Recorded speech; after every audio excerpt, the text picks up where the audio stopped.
La nouvelle société civile congolaise, une plateforme composée de plus de 600 organisations représentées dans toutes les provinces de la République démocratique du Congo, s'insurge contre une aristocratie en douleur d'enfantement dans les institutions politiques et citoyennes dans ce pays. Dans un point de presse tenu ce mardi 23 avril 2024, le coordonnateur national de cette structure, Jonas Tchombela, a dénoncé le retard enregistré dans la mise en place de certaines institutions, un retard à impact négatif sur la sécurité du pays.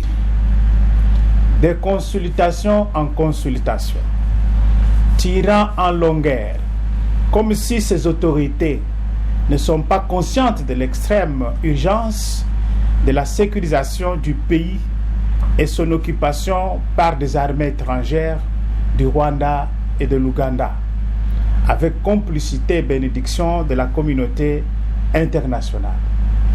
Cette guerre injuste a occasionné plusieurs milliers de morts, de massacres de populations civiles, des villages et écoles entiers brûlés dans la partie orientale de la RDC, en toute impunité.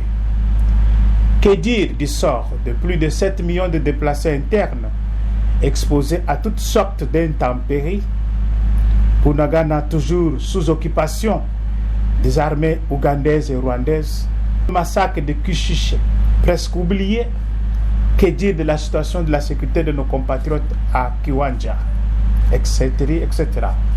La nouvelle société civile congolaise considère que toutes ces manœuvres, volontaires ou involontaires, ne relèvent pas du patriotisme, mais plutôt d'une aristocratie en chantier et d'une prise en otage du pays. 70% disent des députés nationaux ont pour suppléants les membres de leur famille biologique.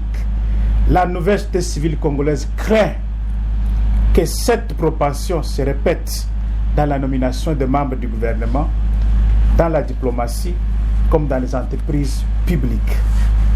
Décidément, le pays est pris en otage et privatisé par une minorité de la classe politique égoïste actuellement au pouvoir.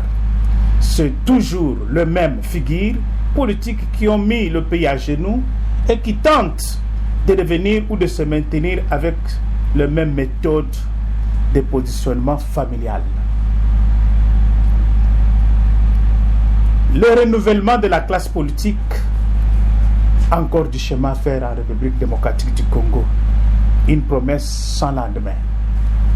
Pendant ce temps, le Rwanda et l'Ouganda sont à la manœuvre de la balkanisation et pillage des richesses du pays. À l'intérieur du pays, l'air est à la privatisation qui semble prendre corps. Le peuple congolais n'est pas dupe. Et il vous observe. Sentinelle de la République, la nouvelle société civile congolaise reste éveillée et promet d'être réelle avocate du peuple.